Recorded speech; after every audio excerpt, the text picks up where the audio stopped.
Update આપી દઈએ। સાબરકાંઠામાં પ્રિન્ટર મશીનમાં ક્ષતિ છે, ડેટા જાહેર કરવામાં થોડી સમસ્યા થઈ રહી છે। સાબરકાંઠામાં મતગણતરી સમયે માહિતી વ્યવસ્થા ખોરવાઈ છે। આ ક્વિક અપડેટ, પ્રિન્ટર મશીનમાં થોડી ક્ષતિ છે પરંતુ એ ઠીક થઈ જશે। વાત કરી રહ્યા હતા આપણે ઉત્તર પ્રદેશની જ્યાં રામલલ્લાને આપણે મંદિરમાં બિરાજમાન કર્યા। આ આશીર્વાદ મળતા થોડીક કેમ વાર લાગી રહી છે અત્યારે, એવું છે? જો આ વખતની ચૂંટણીમાં એક સ્પષ્ટ વાત એવી પણ આવી કે પક્ષ અને વિપક્ષ જોઈએ। અનેક લોકોએ વાત કરી છે કે વિપક્ષ પણ મજબૂત હોવો જોઈએ અને જે રાજનીતિના માહિર સ્ટેટ્સ છે એમાં ક્યાંક ને ક્યાંક આ વિષય પકડાય એના કારણે મજબૂત વિપક્ષની અપેક્ષાએ પણ મતદાન થતું હોય છે અને જે આ ટાઈપની પરિસ્થિતિ વર્ણવી રહી છે કાંટાની ટક્કર, પરંતુ ભારતીય જનતા પાર્ટી પર સ્પષ્ટ જનાદેશ એ તમે જોઈ શકશો। હું તો એમ કહીશ કે નરેન્દ્રભાઈ મોદી પર ભાજપમાં મત આપેલા લોકોનો તો વિશ્વાસ છે, પરંતુ કોંગ્રેસમાં પણ જેણે મત આપ્યો છે એને પણ મોદી સાહેબ પર ભરોસો છે। વિષ્ણુભાઈ, આ એક અલગ ગણિત લઈને આવ્યા છે સાહેબ, પણ એ વસ્તુ એક મહત્વની છે જેમાં તેમનું કહેવું છે કે વિપક્ષને મજબૂત કરવાની વાત હતી કે પછી આ વખતે લોકોએ ઇન્ડિયા ગઠબંધનને એક વિપક્ષમાં મજબૂત તરીકે જોયું કે ના એકલું કોંગ્રેસ નહીં બધા ભેગા થયા છે તો એના પર આપણે ટ્રાય કરી શકાય। મારી દ્રષ્ટિએ આમાં કોઈ વિરોધ પક્ષને મજબૂત કરવાની વાત છે નહીં। લોકોને બરાબર ખબર હતી, પણ લોકોની વચ્ચે આ વખતે સમાજવાદી પાર્ટીએ જે રીતની રમતો કરી છે એ આપણને અત્યારે ખબર નથી, અંદરૂની ઘણી વાત છે। ગઈકાલે જ હું મુંબઈ હતો અને યુપીના લોકો હતા ત્યાં સાથે, ત્યારે એમણે કહ્યું કે જે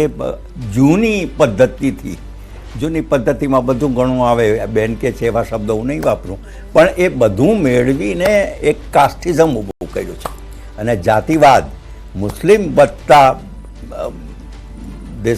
યાદવ એમ વાય હાલમાં જે છે કે ઇન્ડિયા અને એનડીએ નું જે આગળ પાછળ થવાનું ચાલી રહ્યું છે, શેર બજાર ગોથા ખાઈ રહ્યું છે, તેમાં 2100 પોઈન્ટનો કડાકો શેર બજારમાં થઈ રહ્યો છે। જ્યારે હું વાત કરી રહ્યો છું ત્યારે 2200 થઈ ગયો છે પોઈન્ટનો કડાકો। તો હાલમાં જે એક્ઝિટ પોલના આંકડા આવ્યા હતા, કેટલાક લોકો અહીંયા એ સમયે પણ ચર્ચામાં હતા અને જે આંકડા જોવા મળ્યા હતા સોમવારે માર્કેટ એકદમ અલગ થઈ ગયું, પરંતુ હવે જે છે તે માર્કેટ ગોથા ખાઈ રહ્યું છે। અને સૌથી વધારે મહત્વની વાત, વલણમાં રાજપાલસિંહ જાદવ હવે 1.5 લાખ મતથી આગળ ચાલી રહ્યા છે। કચ્છમાં 6 રાઉન્ડ પૂર્ણ થઈ ગયા છે।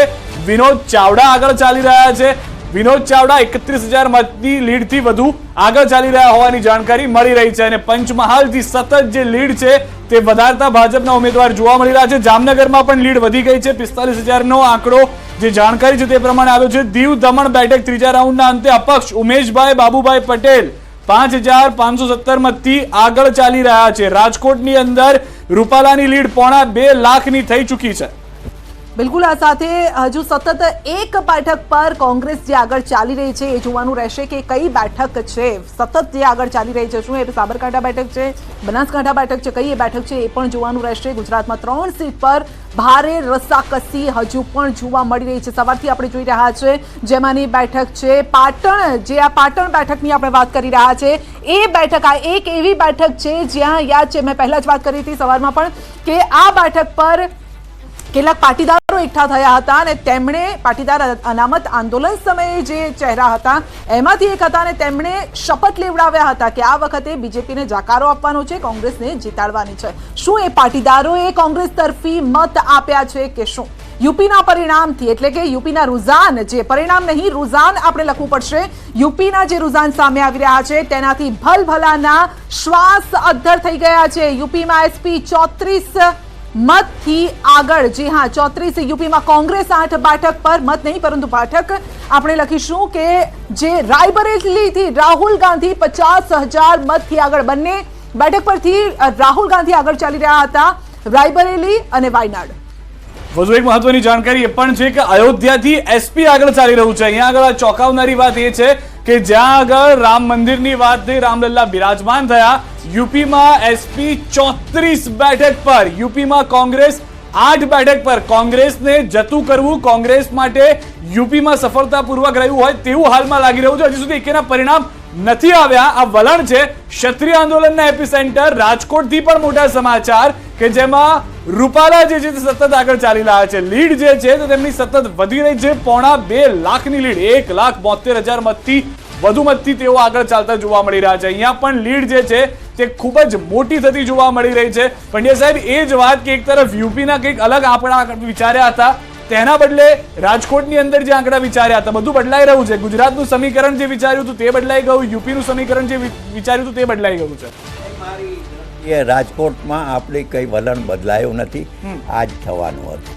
અચ્છા, એટલા માટે કે મેં શરૂઆતથી કહ્યું કે જનસંઘના સમયથી આ ઘટ રહ્યો છે.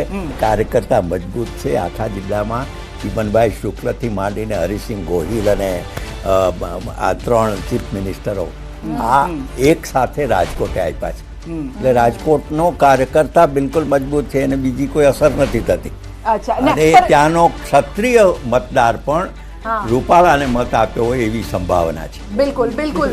પરંતુ સવાલ અહીંયા ઇન્ટરેસ્ટિંગ ઉત્તર પ્રદેશ છે, કારણ કે પ્રશાંતભાઈ, ઉત્તર પ્રદેશ માટે એવું કહેવાય છે કે એટલે દેશને દિલ્હીમાં રાજ કરવું હોય, દેશમાં રાજ કરવું હોય તો વાયા ઉત્તર પ્રદેશ જવું જ પડે. અને રામલલ્લાના આશીર્વાદ ખબર નથી હવે કોને મળશે. રુઝાન બહુ ઇન્ટરેસ્ટિંગ આવી રહ્યા છે અત્યારે જે છે. બિલકુલ યુપીનું જે પરિણામ બધી રીતે, કારણ કે 2014માં 73 સીટ, 2019માં 63 સીટ, અને આપણને એવું હતું કે નાની મોટી અસર ગણો, નેગેટિવિટી સી. હમણાં પંડ્યા સાહેબ વાત કરતા હતા. પંડ્યા સાહેબ, આમાં કેવું છે, છેલ્લા 10 વર્ષમાં ઓવરઓલ સિનારીઓ પ્રમાણે લોકો ભેગા થાય ઓટોમેટિક. ક્યાંક ને ક્યાંક કોઈકની નારાજગી હોય, પછી કમ્યુનલ નારાજગી હોય, ક્યાંક ને ક્યાંક હિન્દુ મુસ્લિમ વાળી નારાજગી હોય, એટલે બધા એક તરફી, કારણ કે 10 વર્ષથી એકનું એક શાસન જોતા હોય, એટલે આને કેવી રીતે રોકવાનો પ્રયત્ન કરી શકે. જેમ તમે કહેતા કે હમણાં જે ધ્રુવીકરણ સમાજવાદી પાર્ટીએ એક મિનિટ આપણે રોકીએ. બ્રેકિંગ આવી રહ્યા છે અને હિમાચલ પ્રદેશના મંડીમાં કંગનાનો ડંકો વાગ્યો છે. જી હા, કંગના રનૌત આગળ ચાલી રહ્યા છે. 30,000 મતથી તેઓ આગળ ચાલી રહ્યા છે. અમેઠીથી સ્મૃતિ ઈરાની 18,000 મતથી પાછળ છે. સ્મૃતિ ઈરાની સતત પાછળ ચાલી રહ્યા છે. આ પણ હવે સમીકરણો ખબર નથી કઈ રીતે આ બદલાઈ શકે છે. અમેઠી અને રાયબરેલી આ વખતે ક્યાંક ને ક્યાંક કોંગ્રેસને પાછું આવવાનું હતું. એ કમબેક છે. એના બે કારણ આપું તમને. જેમ રાહુલ ગાંધી વિશેનો પ્રચાર થતો હતો કે એ આટલા વર્ષો દેખાયા નથી, અને સ્મૃતિ ઈરાનીએ બાજી મારી 19માં, રાહુલ ગાંધીને હરાયા. એ જ રીતે આ 5 વર્ષમાં સ્મૃતિ ઈરાનીને દેખાયા નથી. એવું ત્યાંની સ્થાનિક જનતા તો ઘર બનાવી લીધું ત્યાં. તો પણ ઘર બનાવવાથી ત્યાં સ્થાનિક પ્રશ્નોનું નિરાકરણ નથી આવતું ને. માત્ર સંસદ ઓવરઓલ પિક્ચર જે બહાર આવે છે કે સ્મૃતિ ઈરાની પણ 5 વર્ષ અમેઠીમાં એવા નથી દેખાય, એવા જોડે નથી ઉભા રહ્યા કે જે જનતાની વચ્ચે રહેવું જોઈએ. જો રાહુલ ગાંધી નહોતા દેખાયા. એક્ઝિટ પોલ ની આપણે વાત કરતા હતા. એક્ઝિટ પોલ જે આવ્યા અને હવે જે રુઝાન આવી રહ્યા છે, આંકડો ક્યાં સુધી આપને શું લાગે છે?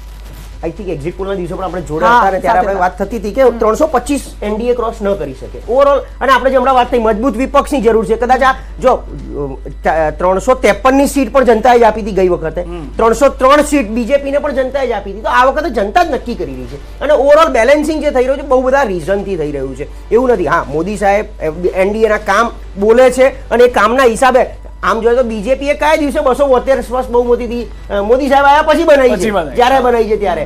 એમ અત્યારે બી ઓવરઓલ સ્પષ્ટ ચિત્ર એટલું તો છે કે ભાઈ બીજેપી એટલું લીડ કરી રહ્યું છે. ભલે એકલા હાથે બહુમતી નહીં બનાવે, એનડીએની સરકાર બની રહી છે. એક્ઝિટ પોલ ક્યાંક ને ક્યાંક દિશા આપતું હતું કે એનડીએની સરકાર બની રહી છે. એક મિનિટ પ્રશાંતભાઈ રોકી રહ્યો છું. બનાસકાંઠાથી હવે આગળ આવી ગયા છે જે રેખાબેન છે તે 20,000 મતથી. શરૂઆતમાં ગેનીબેન આગળ હતા, પરંતુ હવે રેખાબેન આગળ આવી ગયા છે. કચ્છથી વિનોદ ચાવડા